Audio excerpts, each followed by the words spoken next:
کتنے لوگ تھے جو ہمارے ساتھ چلتے ہوتے تھے؟ آپ ذرا اپنے ذہن پہ زور دیں.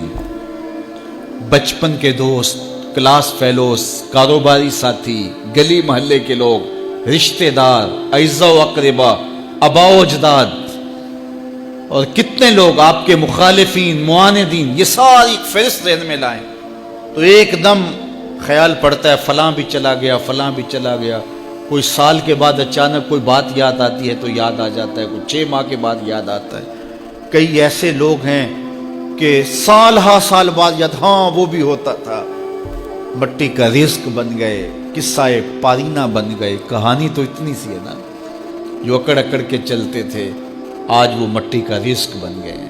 جو اپنے بدن پہ چٹکی مٹی بھی نہیں پڑنے دیتے تھے آج ان کے کفن بھی تار تار ہو گئے. حضرت غوث اعظم فرماتے ہیں قبرستانوں میں جا کے دیکھو کیسے کیسے حسینوں کی مٹی خراب ہو رہی ہے. اللہ اکبر. بدن خاک میں مل گئے، ہڈیاں چور چور ہو گئی، ریزہ ریزہ ہو گئی.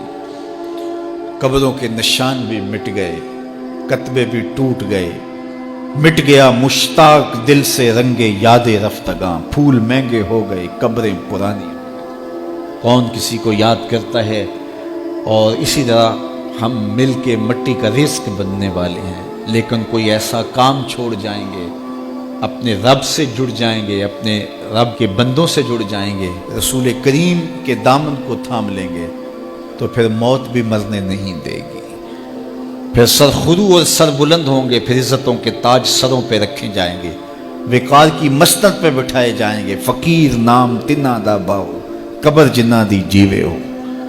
پھر قبروں پہ بھی چراغاں ہوگا جب ہم ان سے جڑ جائیں گے. تو یہ مختصر زندگی کی تمام تر لطافتوں کے حصول کے ساتھ گزرنی چاہیے. کتنے نوجوان ہیں جنہوں نے اپنی توبہ کو مؤخر کیا تھا بڑھاپے کے لیے، اور آج قبرستانوں میں دفن ہیں. آپ جا کے قبرستانوں میں دیکھیں، وہ سوچتے تھے کہ ابھی تو جوانی ہے، جوانی سے لطف اندوز ہو لیں، بڑھاپے میں توبہ کر لیں گے. لیکن بڑھاپا نہیں آیا، موت آ گئی. موت تو برحق ہے، یہ تو آ کے رہنی ہے، لیکن بڑھاپا لازمی نہیں ہے کہ ضروری آئے. حضرت امام غزالی نے ایک بڑی خوبصورت بات لکھی. فرماتے ہیں معاشرے میں نظر دوڑا کے دیکھو، زیادہ بچے ہیں، زیادہ جوان ہیں یا زیادہ بوڑھے ہیں؟ تو کہا آپ کو بچے زیادہ ملیں گے. ہر گھر میں دیکھ لیجئے، بچے زیادہ ہوں گے، جوان ان سے کم ہوں گے، بوڑھے ان سے کم ہوں گے. تو اگر بوڑھے تھوڑے ہیں، جوان زیادہ ہیں، تو غزالی فرماتے ہیں پھر بات سیدھی سیدھی ہے، بڑھاپے تک کوئی کوئی پہنچتا ہے، زیادہ جوانی میں چلے جاتے ہیں. اور کہا کہ اگر جوانوں سے بچے بھی زیادہ ہیں تو پھر اس کا مطلب بھی سیدھا سیدھا ہے کہ جوانی تک سارے نہیں پہنچتے، بہت بچپن میں چلے جاتے ہیں. غرہ کس پہ، ناز کس پہ، غرور کس پہ، تکبر کس پہ؟ تو یہ مختصر زندگی جو اللہ کی امانت ہے، اس کو اللہ کے نام پہ گزارا. جو بیت گئی وہ بیت گئی، وہ تو منہا ہو گئی زندگی سے. وہ مجھے رات سے کچھ لوگ میسج بھیج رہے ہیں کہ آج 16 مارچ ہے اور آپ کا پیدائش کا دن ہے، مبارک ہو. اللہ سب کو جزا دے.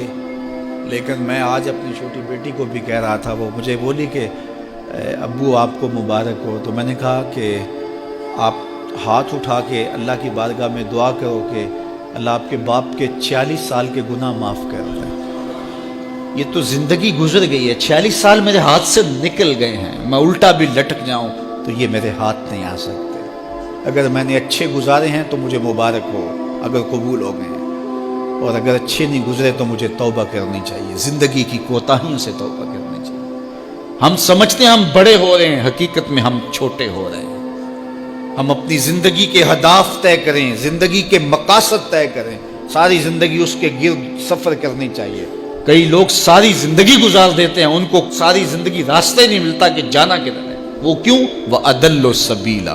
اللہ فرماتا وہ بھٹکے ہوئے مسافر ہوتے ہیں. اللہ سے راستہ مانگو، آہستہ چلو لیکن منزل کا تعین کر کے بڑھو. بڑھتے رہو، منزل تمہارا استقبال کرے گی. آج مشکل ہے تو کل آسانیاں ہوں گی. تو یہ زندگی تیزی کے ساتھ کٹ رہی ہے. لمحہ لمحہ میں اور آپ موت کے قریب ہو رہے ہیں. قبل اس سے کہ وہ وقت آئے کوئی حجت باقی نہ رہے، مجھے اور آپ کو اپنی آخرت کی تیاری کی کوشش کرنی چاہیے. اسلامک بیان کے لیے ہمارے چینل شائننگ کشمیر آفیشیل کو سبسکرائب کریں۔